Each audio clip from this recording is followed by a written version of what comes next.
Welcome to Drum and Drummer, a podcast focused on drums, drumming and drummers. I'm George Pickering and that's Ben Winty, and we are both professional drummers in this business we call music. So stick around and join us as we pass the time whilst trying to stay in time. Don't worry, I'll go to the shop. And he doesn't mind because it's the perfect time to listen to Drum and Drummer. Grateful to be back. It's another week of Drum and Drummer. George, I'm grateful for you being here as always. Good. As are you, as am I with you. Yeah? Yes. So, Yeah. You know. What should we begin with? Shall I Let's tell you about begin with- tennis? Yeah, tell me about tennis, Let's tell you boy. about tennis. So, friend of the show, Jack Hicklin, he is an avid tennis player. He loves tennis, you know. He teaches tennis. He's a tennis coach alongside being a bloody great drummer. He's played in tournaments in Europe. He's the real deal. And I've always wanted to play tennis against someone that can actually play tennis. No offense to James Gillingham, who also listens, and we played last week. But, you know, me and James were sort of felt like we were on the same level. I'd say he was better than me, but it was still like a lot of it was just two lads just smashing it, you know, just not really knowing what we're doing, but having a great time. Whereas Jack Hicklin, he understands his stuff. And we played on Friday. I met him he'd had a lesson with Pat, and I turned up to Pat's studio and was stood out there outside in my tennis gear and racket and balls. And Pat was like, "We don't have a lesson now, do we?" And I was like, no, don't worry. Is Jack in there? And he was like, "Yeah." I was like, "Okay, I'm about to wipe the floor with him." Good, And, otherwise I've come dressed yeah. inappropriately. Don't you remember, Pat? I'm teaching you tennis right now.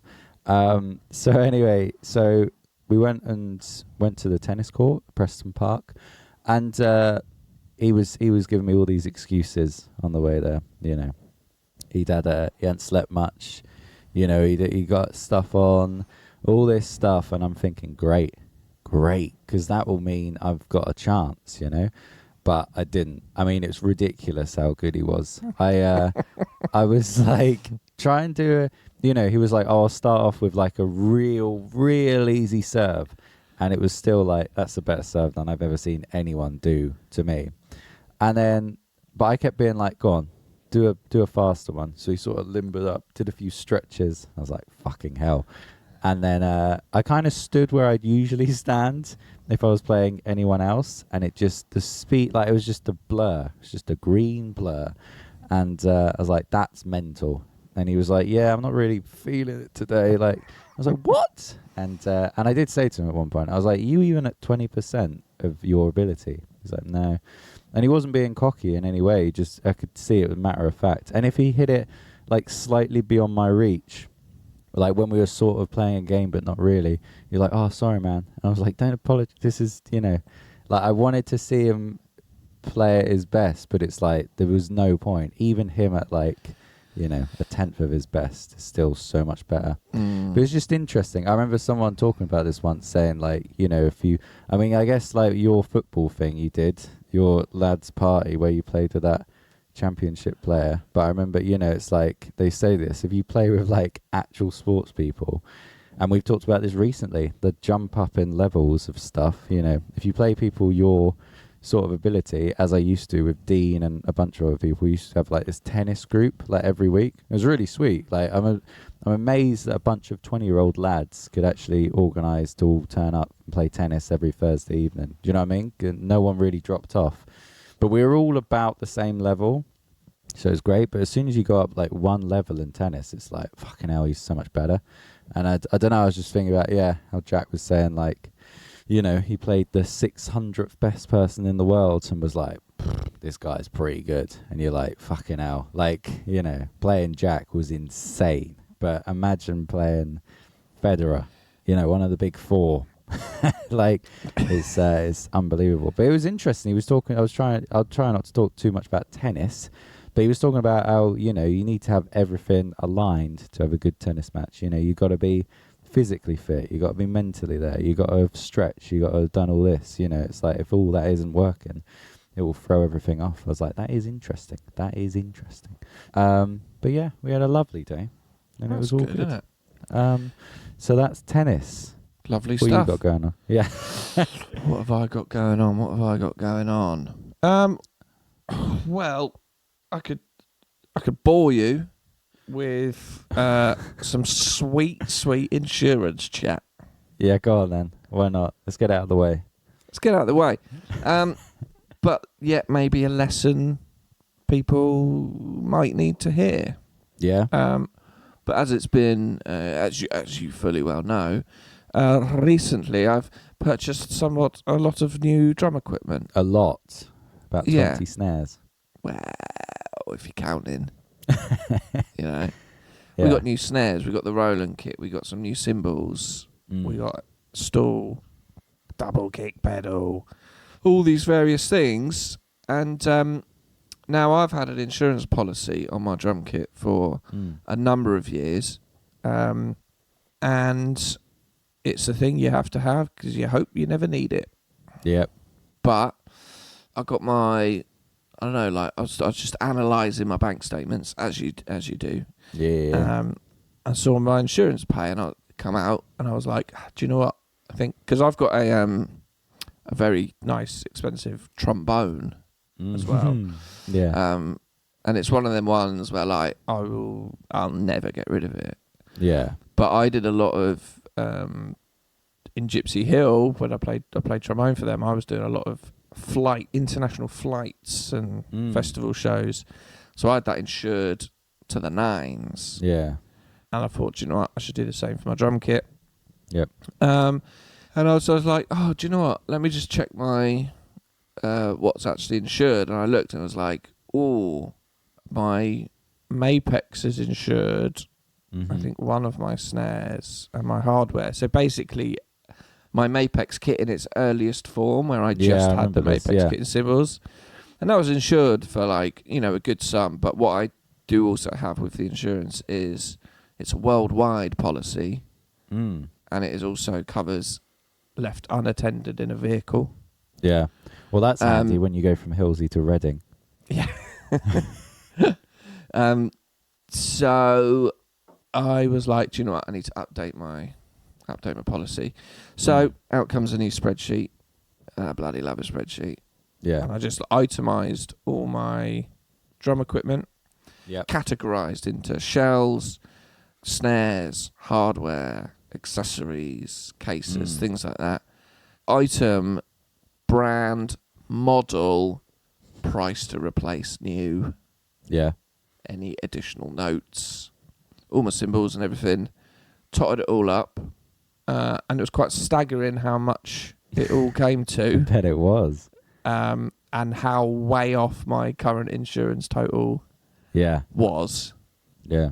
So I got in touch with Allianz, that's who I use, and said, oh, I want to update my insurance. And they were like, cool, just email a list of everything. I was like, here you go. So yeah, just they sent them the itemised list, and they've updated my insurance accordingly. I was wondering, George, are your drums insured? No, and here's my first question. Are they a drum-only insurance, or are they They are a musical instrument insurer. So is it, specialise if I were in to musical look instruments. Go Compare or compare the meerkat.com, do you type in music all instruments insurance and then there's a load that come up, or are they like the main one? Or as far as I'm aware, they're a big player. They're one of the big players in the music industry insurance. I don't know if Compare the Meerkat has a musical instrument category. I've never looked, but no. I took out this policy on the trombone, 12, 13 years ago. Yeah. Maybe more. So maybe back then it was a bit more just Google it rather than... Yeah. But yeah, no. Allianz, they specialise in musical instrument insurance. So I think their policies are more tailored to what might occur. Hence the unattended vehicle. It's quite common might have stuff in a car unattended for a bit. Yeah. I'm not saying leave it overnight, but and then they're able to sort of categorise they understand, like they rearranged my list slightly as to what brackets things should come under in their insurance policy, if that makes sense. It does make sense. But But it's worth doing. I'm not insured, and it probably is something I should look into, because I've never had out nicked, but it happens. Conor Griffiths had his SPD nicked at a week show he was doing, and You had that 505s gig. I mean, yeah, the 505s gig. That was a weird one. I don't know if we've talked about it on here. I didn't have any instrument stuff nicked. I had my leather jacket, my suit trousers nicked, and a water bottle. So I kind of got off easy, whereas Josh Rowe got his bass head nicked. So I think he was kind of worse off. Although that leather jacket was 300 quid, you know, back in the days when I had more money. Anyway, yeah, it's something I'll look into. And it's funny, I wonder how many people have got it. You know what I mean? Yeah, I think it's very, less than we think. very easy to. I don't know. Hindsight is always king. Yeah. And actually, I'm coming. You know, full transparency. You're coming? No, I'm coming from a place of full transparency. I had some shells nicked. My car was broken into. Oh, okay. And what? This recently? was when I was in London. Lived in London. Oh. This was like 2007, 8. I was living in a flat on the 4th floor.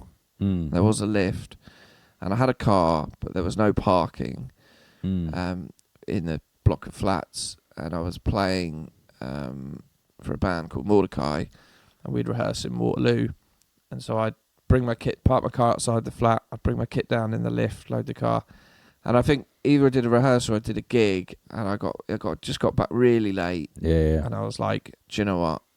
I was going to park round the corner, and I took my pedal, my cymbals, and my snare up to the flat, left the shells and the hardware, came down the next day, car had been broken into. Yeah.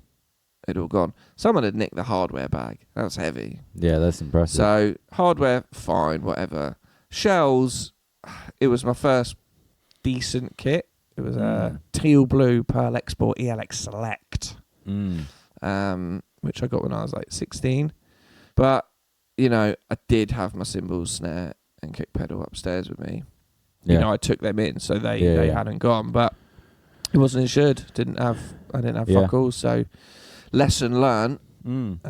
Hence the worldwide unattended covering me for anything. Yeah. For my trombone and then eventually my Mapex. But then it was like, yeah, do you know what? Like, I think as well with the Roland, it's like, this is just fucking expensive, all of this gear. And because I don't know whether with drums you tend to build it up quite slowly. Like, you maybe do one big purchase of your shells, and then everything else is like a snare or a cymbal, a hi-hat, a pedal. And before you know it, you're like several £1,000s worth of stuff. Yeah. That you're just taking out of the house regularly. You're setting it up in a venue somewhere, and then quite often you're fucking off for 2 hours and just leaving it there. Yeah. You know, hence why I put the sheet over.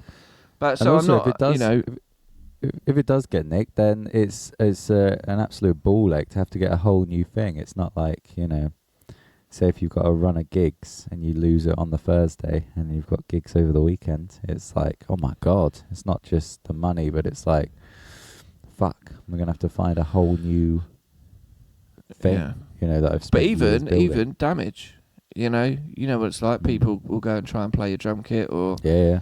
You know, I did one really early days. It was like an office party, and like we were set up in the corner, and the staff were pissed out of their fucking heads. Yeah. Riding down the stairs in like plastic boxes or like chairs, and one of them like did clatter in. Yeah. To the drums. Yeah. And I was like, "What are you doing?" Yeah. You know. But so I think I think it's very easy to just go to forget about it.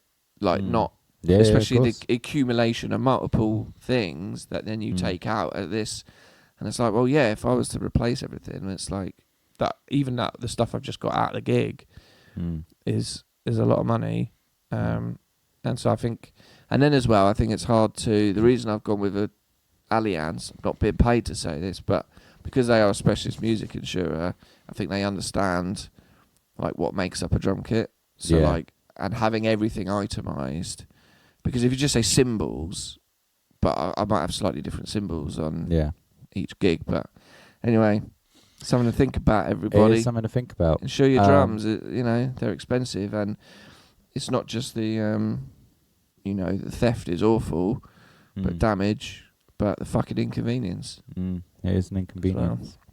I'm going to talk about so there's today's lesson. Yeah, I'm going to talk about a gig I had on Saturday, because it was quite funny leading up to it. So I'll talk about how I've ended up playing for Lennon. So we're in a function band together, and he does a lot of duo gigs. So it'll just be him, and then a guitarist, usually Joe Gisby, and then there was another gig where he got a bassist on it, and I said, look, if you ever need a drummer, I just want to be playing gigs. I don't really care how much, you know. Just get me out of the house. How shit they are. Exactly. Or how shit you Lennon. are, Lennon. He listens to this. Joking. So I said, I've already picked him up. I picked him up with Gator Bone. I'm bringing him back down to earth. Yeah. Balance it out. Balance it out. So I said, you know, look, just get me on anything if you want, if you need a drummer for it. And he's like, yeah, like I've always got, you know, odd pub gigs and stuff. I said, yeah, cool, do it. So I've just every now and then just been doing these pub gigs with him. And he put it in the diary, May 11th, got this pub gig, you know. Like, well, he didn't say pub gig, he just said a gig. He's like, at this place.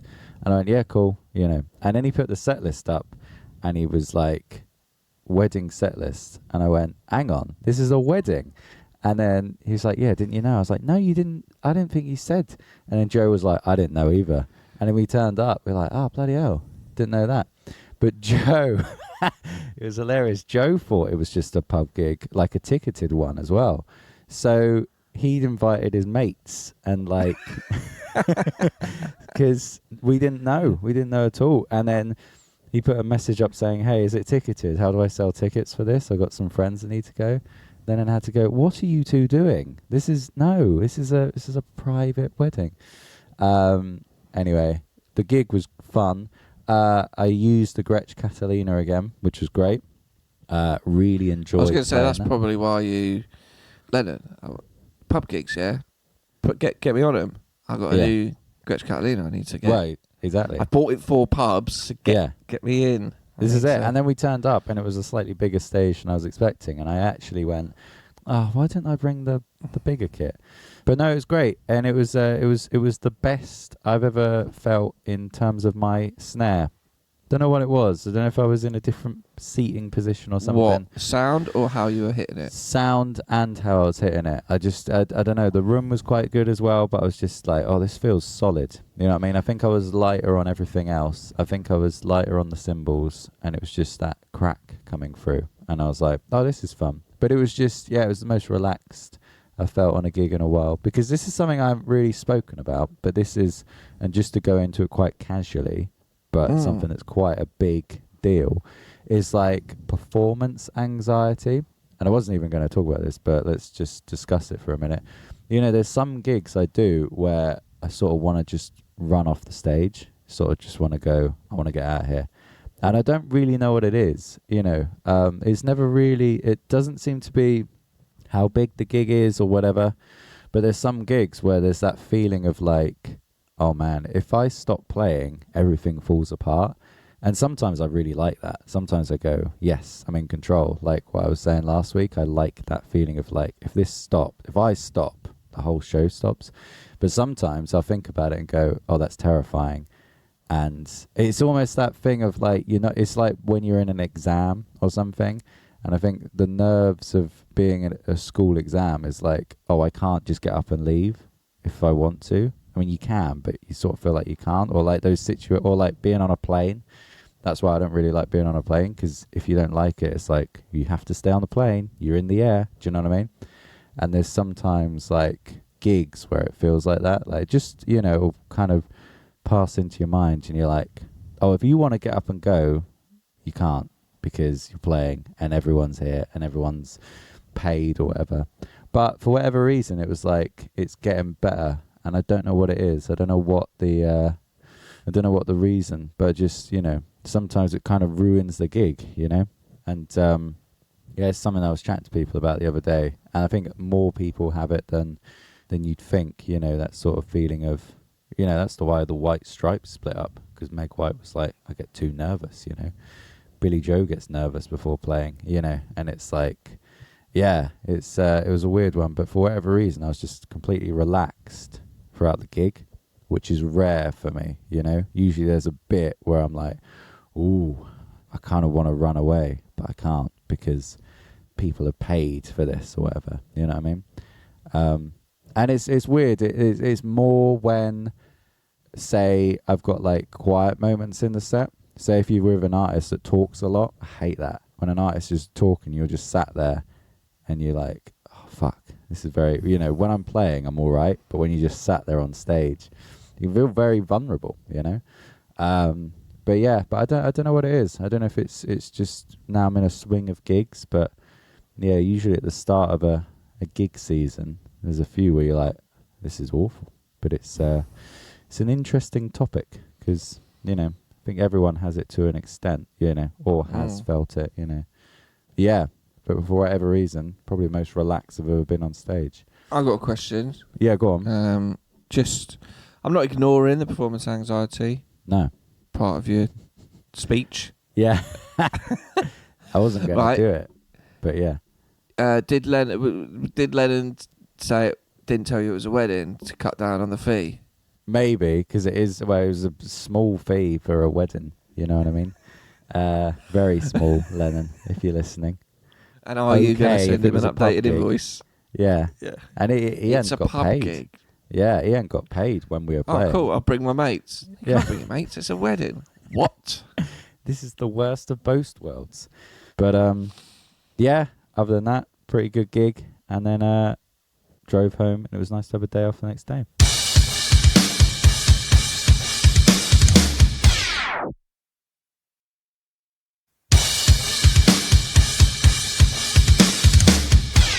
Should we do correspondence?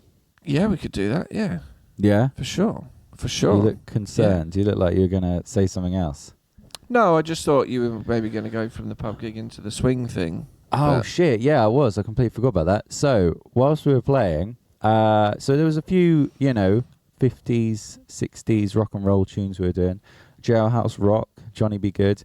And I never do this, but I actually listened to the songs we were playing on the drive down. You know, I never listened to Brown Eyed Girl or Superstition because it's like, I've played them so many times. Yeah.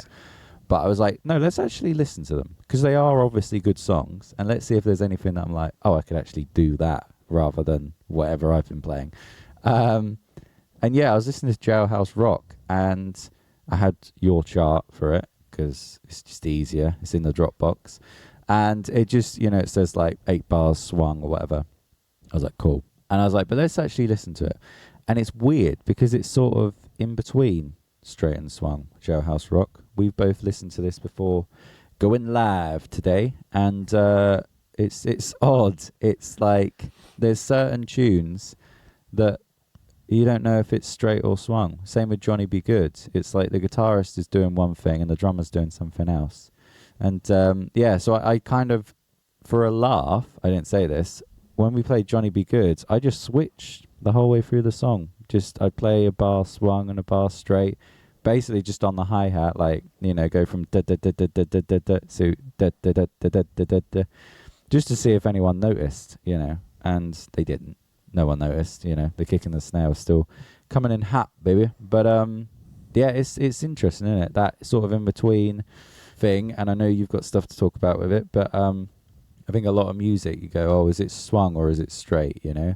But there are certain types of drumming in particular where it's sort of in between. A lot of the Beatles songs, you're like, what's going on there? Is he swinging it or is he, you know? And I know Rolling Stones as well. And I think part of it, I could be wrong, but perhaps comes from, you know, in the 50s and 60s, a lot of those drummers were jazz guys like Charlie Watts, and then they join a band that says, oh, can you play it a bit more straight? And they go, well, I can try, but all I've ever done is ding, ding, ding, ding, you know. And then Keith Richards goes, should I try a Keith Richards impression? You know, he goes, Yes. So, Charlie guy, try and do it a little sort of the most straight on the hats, you know. So he says that to Charlie Watts, and Charlie's like, but Keith, I've never done. I can't do Charlie. I can't do Keith, to be honest. He goes, I can't. I've only ever swung it, baby, and yeah, try. So then he's sort of in between. And it's just interesting. If you listen to a lot of those 50s tunes, you're like, is this straight or is this swung? You know, where's your cutoff point? There's a whole grey area, baby. You know, of of just in between. But I know you were going to say something on quantizing. Yeah, so I think we had a quick listen to those tunes before. Yeah, Jailhouse Rock. You've got the like bam bam. Yeah, which is clearly swung. It's so clearly so swung. And then when it comes in, the hi hat is more like it's got a very slight lilt. And I wonder whether, you know, I think there'll be some aspects I think there'll be some aspects where like the drummer, I'm not saying on these particular tunes either, but will be a jazzer trying to play straight and will just have a natural lilt, and it'll probably be the same vice versa. But when it's interesting I worked with a band recently, and the majority of their songs on their album are straight, and then one was swung. And actually, I find there's a few people I've worked with in the past at the studio who don't even know what the difference is. Yeah, they can hear it. Yeah, but if you say, I had to say to one person like, "Oh, we can't really do that because this." I think it was even like, "Oh, this song is, this song sounds a bit swung," and I went, "'Cause it is." Yeah. Like, it is.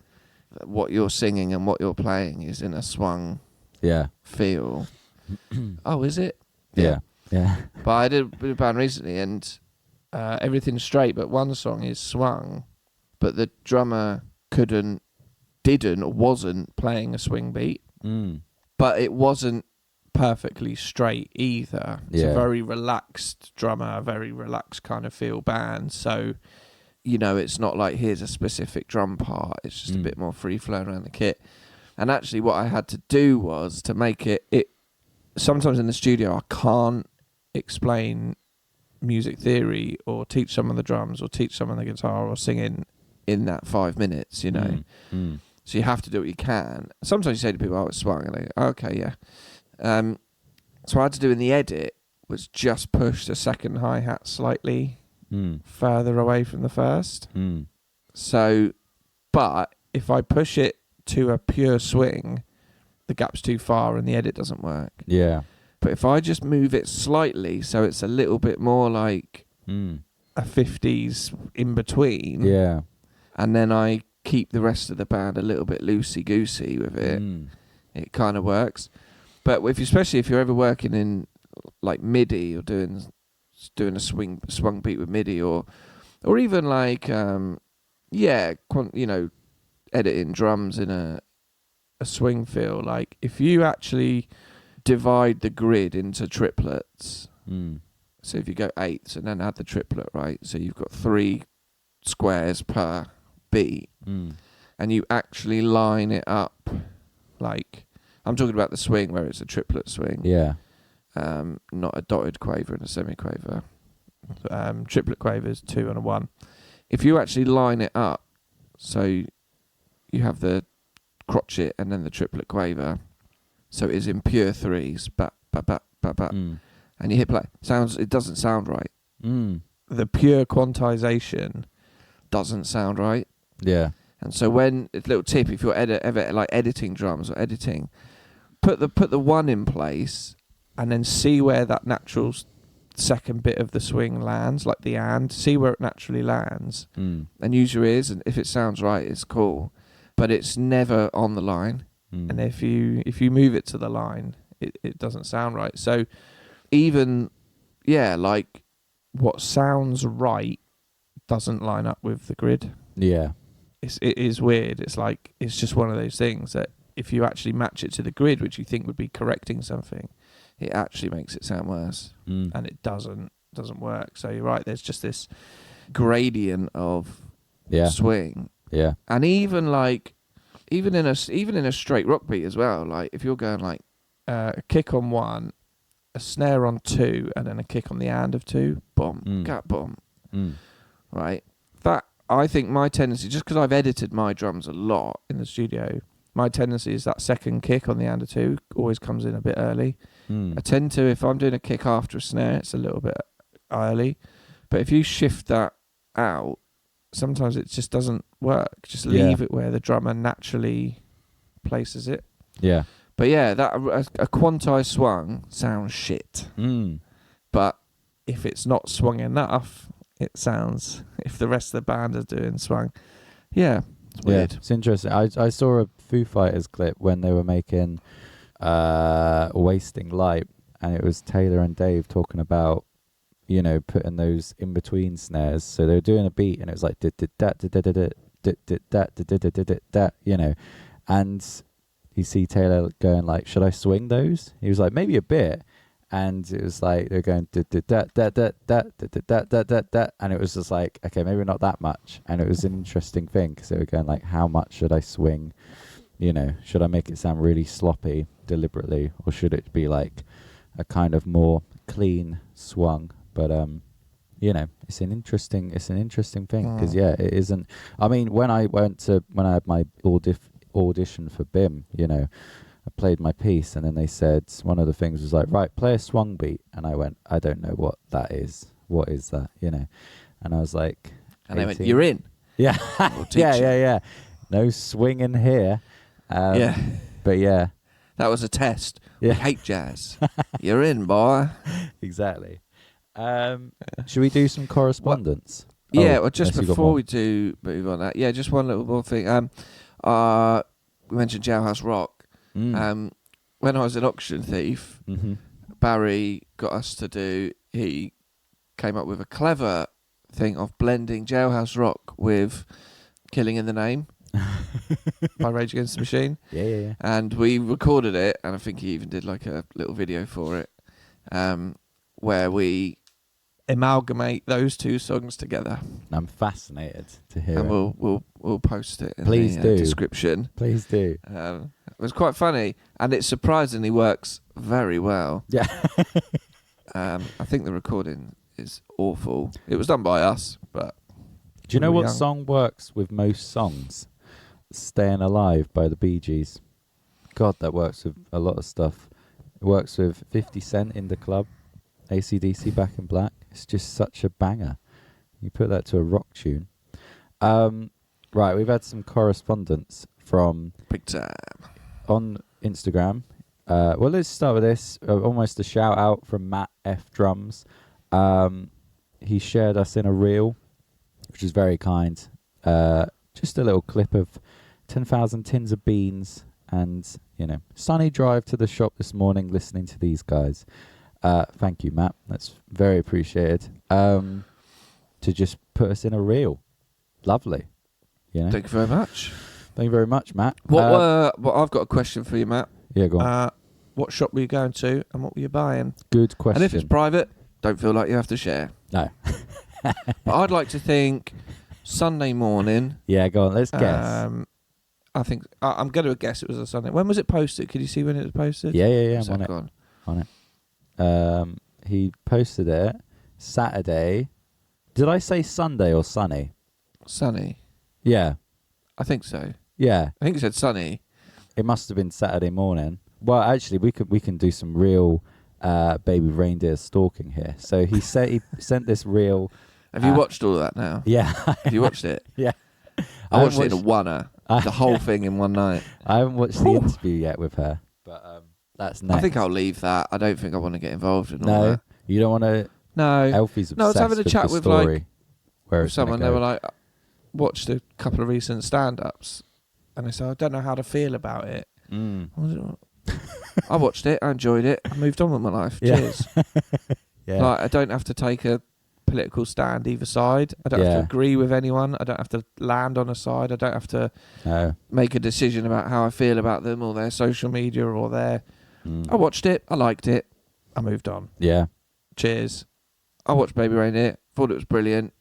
Yeah. Leave it at that. Yeah. I Oh, that's don't need to Yeah. delve further into the reality of it or what. No, but You you know. have other things. You have like I've got drum to make sure my drums are insurance insured. to think yes, about. Yeah, exactly. yeah, exactly. Yeah. So Matt F Drums posted it on Saturday at 9:27, but it was a screenshot AM. of no PM, but it was Yeah. a screenshot of his phone at 7:07 in the morning on the 9th of May, 2024.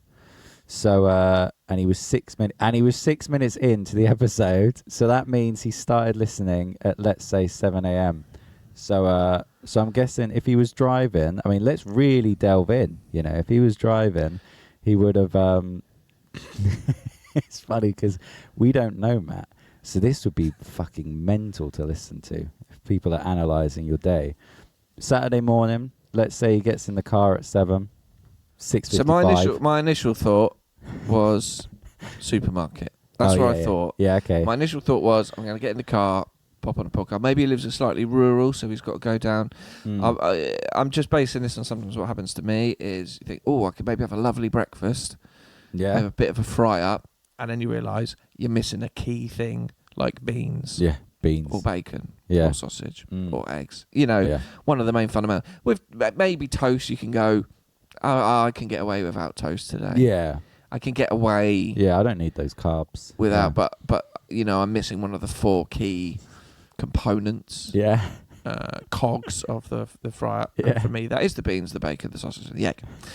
Now, Amazing. so now I'm thinking. So then sometimes you have to make the decision. It can be tough when you plan a Saturday morning in. Yeah. I'm not going to do anything. I've got the morning off. Lovely. Maybe got a gig in the evening, so you Mm. can enjoy the day. Oh, Sure. God, yeah. Push that performance anxiety down to the ground. With and bacon. enjoy the day, right? Push it down with bacon, pop some beans on it, yeah. And then you go, I either forget the breakfast and I just have cereal, or I've got to disrupt my morning off to Yeah. put some pants on and go to the shop so that I can then complete.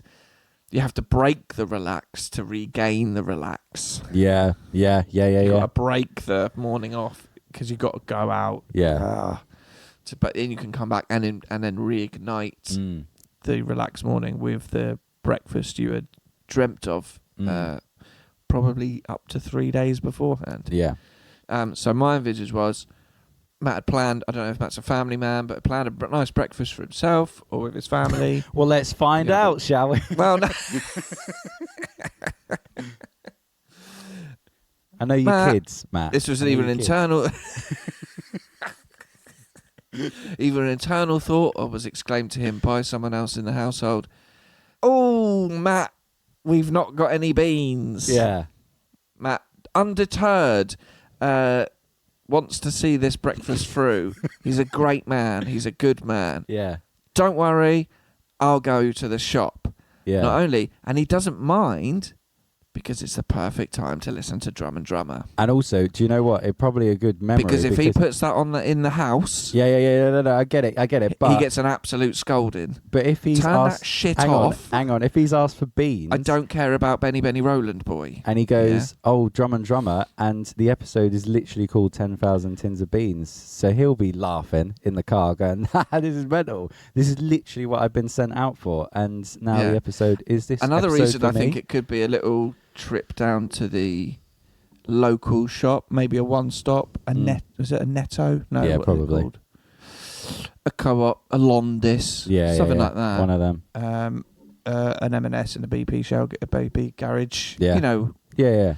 to just do a little trip to Beans is because he's taken the photo of the Apple Play in his car 6 minutes into the podcast. Yeah. You're not taking that picture while you're actually driving. No, yeah. He hasn't He's got in gone the car, far. he's pressed play, he's driving. It's a 6-minute journey. Yeah. He's stopped the car. Lovely Saturday morning. There you listening to go. a bit of Beans. That's my guess. No, it's a good guess. Basically, if if we knew where he lived, We could see what 6 minutes from his house. Baby Reindeer was very good. I'm not a stalker. Yeah, it was good. Good. But thanks for that, Matt. Didn't expect to, talk about it to that degree.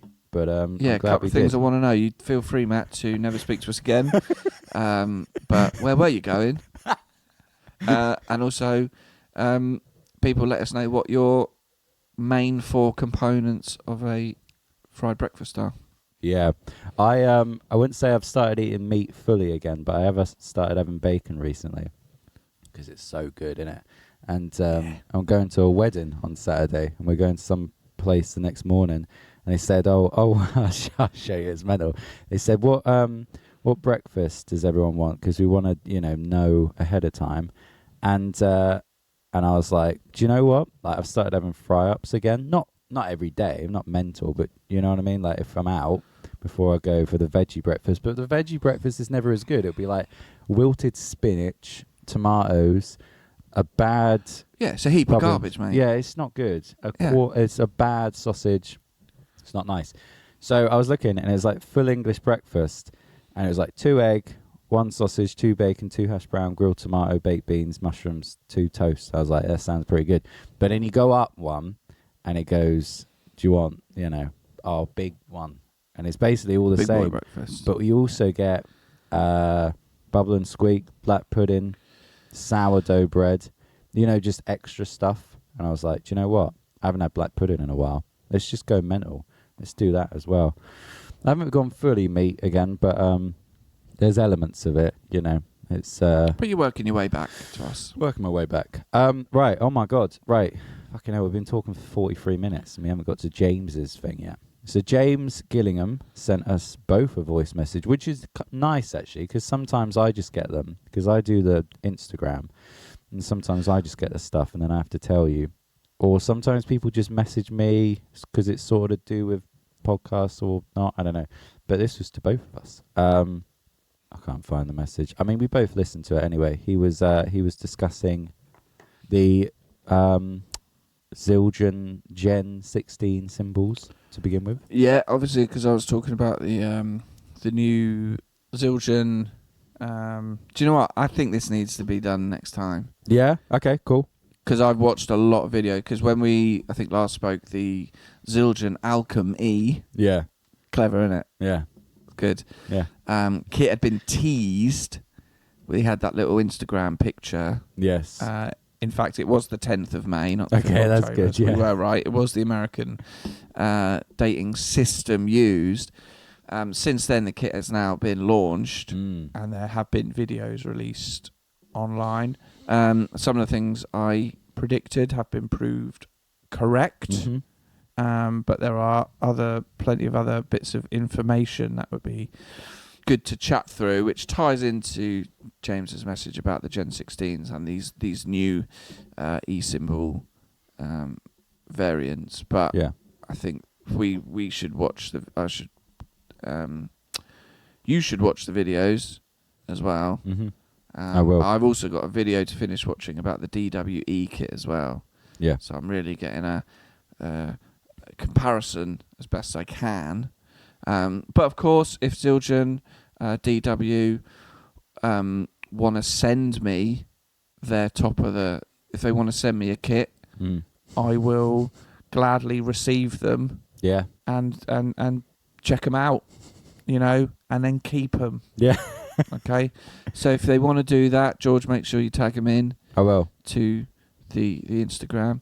But yeah, I'll take a Alchemy Gold EX. Yeah. And I will take a DW E-kit, the proper big one, Because you're going to have... Because with the DWE, the Zildjian, Alchemy, and then what Roland do, you have 3 very different types of cymbals now for electric kits.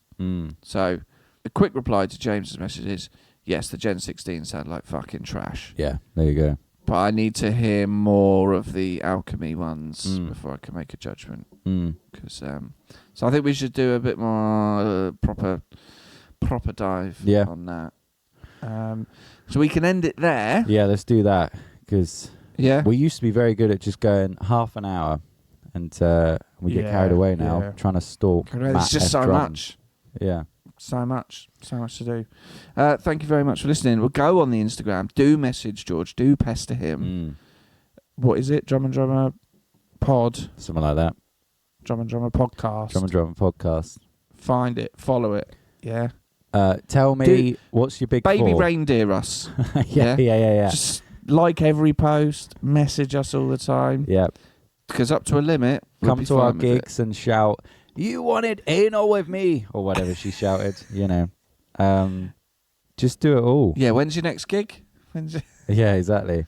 I do have one in London on May the 25th, so that's quite fitting, in a room that he probably performed at. So, you know, if anyone wants to turn up and shout stuff, heckle stuff, you know, start singing. Start singing whilst I'm on stage. Start singing, then I go and spoil it all, or whatever that tune's called. Let us know the big four, or what you have in it full English. You know, Matt, let us know what you're up to. How close were we? Were we correct? You know, we also understand if you want to distance yourself from us after. Maybe have a break. Yeah, after today's episode.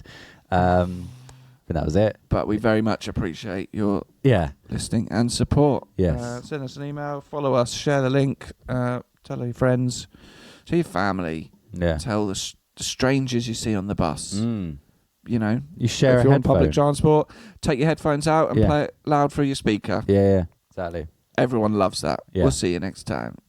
Baby. Thank you for listening to Drum and Drummer. You can find us on Instagram at Drum and Drummer Podcast. And you can send us an email to drumanddrummerpod@gmail.com. Remember, just pick up the sticks and twat it.